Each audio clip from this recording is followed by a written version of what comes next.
Bismillahirrahmanirrahim. Assalamualaikum warahmatullahi wabarakatuh. Nama saya Naila Tuzamrudia dari kelas A1 semester 5, Prodi Pendidikan Bahasa Arab, Fakultas Agama Islam Universitas Muhammadiyah Sidoarjo. Di sini saya akan menjelaskan tentang tahrij hadis, metode mencari hadis dalam berbagai sumber dan menentukan kualitasnya. Di sini ada beberapa topik.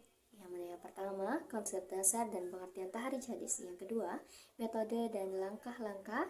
Yang ketiga, penerapan metode tahrij hadis. Kita masuk pada topik yang pertama, yakni konsep dasar dan pengertian tahrij hadis. Secara terminologis, tahrij al-hadis berasal dari kata akhraja yukhriju takhrijan, yang berarti menampakkan sesuatu dari tempatnya. Dalam konteks ilmu hadis, tahrij diartikan sebagai upaya menelusuri hadis dari sumber aslinya untuk mengetahui perawi, sanad, matan, serta derajat kesahihannya.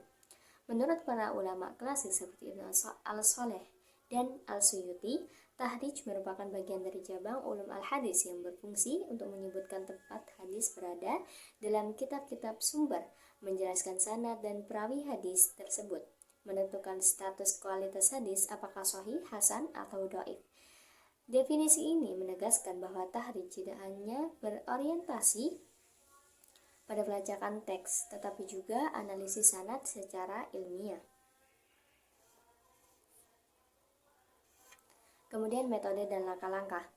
Metode tahrij al-hadis merupakan bagian integral dari ulum al-hadis yang berfungsi untuk menelusuri sumber hadis, memverifikasi sanad, serta menentukan tingkat kesahihannya. Menurut Alias dan Norasmi, proses tahrij bukan sekadar pencarian teks, tetapi juga penerapan berpikir kritis untuk menilai kredibilitas sanad dan matan hadis secara sistematis. Metode tahrij mencakup beberapa langkah utama yang sistematis dan saling terkait.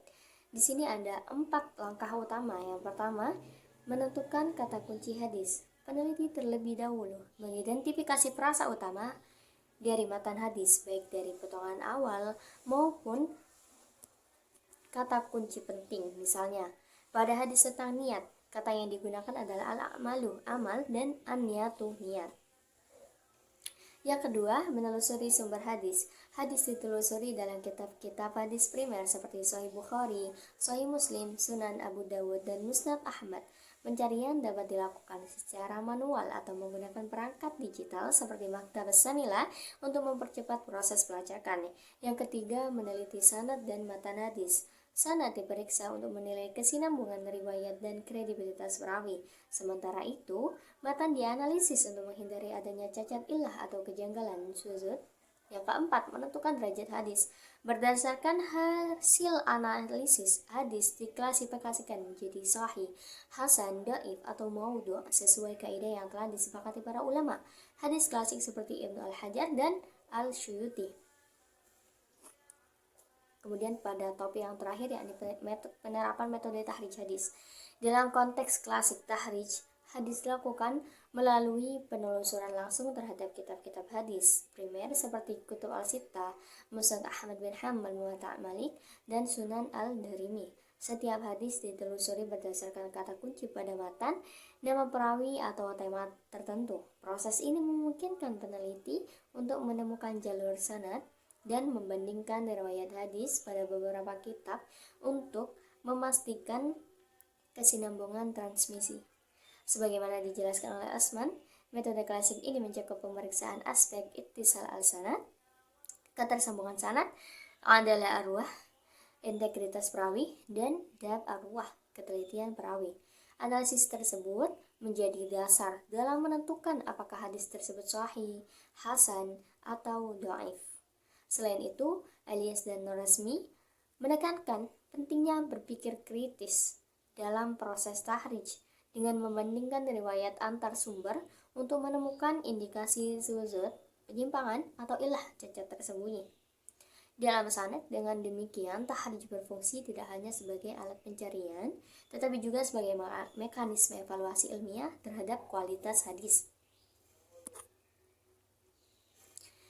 Di sini saya mengambil satu contoh hadis, yang mana hadis tersebut adalah innamal a'malu binniyat wa innamal likulli imri'in ma nawah, yang mana artinya sesungguhnya amal itu tergantung pada niatnya dan setiap orang akan mendapatkan sesuai dengan apa yang diniatkannya. Hadis riwayat Bukhari wa Muslim. Hasil tahrij menunjukkan bahwa hadis innamal a'mal binniyat termasuk hadis muttafaqun alaih, yakni disepakati oleh Al-Bukhari dan Muslim dengan tingkat kesahihan tertinggi. Dari segi matan, redaksi hadis memiliki makna universal yang mencakup prinsip niat dalam seluruh amal ibadah dan muamalah. Seperti dijelaskan oleh Nur Hadi, penggunaan tahrij tidak berhenti pada pelacakan sanad, tetapi juga pada interpretasi kontekstual hadis untuk menentukan pemahamannya sesuai dengan maqasid syariah. Dalam konteks metodologis, proses tahrij hadis ini memperlihatkan integrasi antara analisis tekstual melalui pelacakan sanad dan matan dan analisis kontekstual melalui penafsiran makna dalam disiplin hukum dan etika. Kesimpulan, tahrij hadis merupakan metode ilmiah yang berfungsi untuk menelusuri sumber hadis dalam berbagai kitab guna mengetahui sanad, matan, dan kualitasnya. Ilmu ini berperan strategis dalam memastikan validitas ajaran Islam serta menjaga orisinalitas sumber hukum dari kemungkinan pemalsuan atau penyimpangan.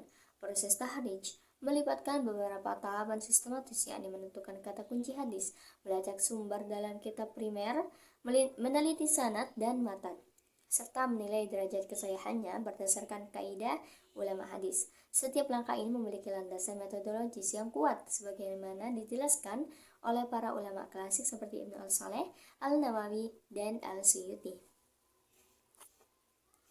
Sekian presentasi yang dapat saya sampaikan. Apabila ada kata salah, saya mohon maaf yang sebesar-besarnya.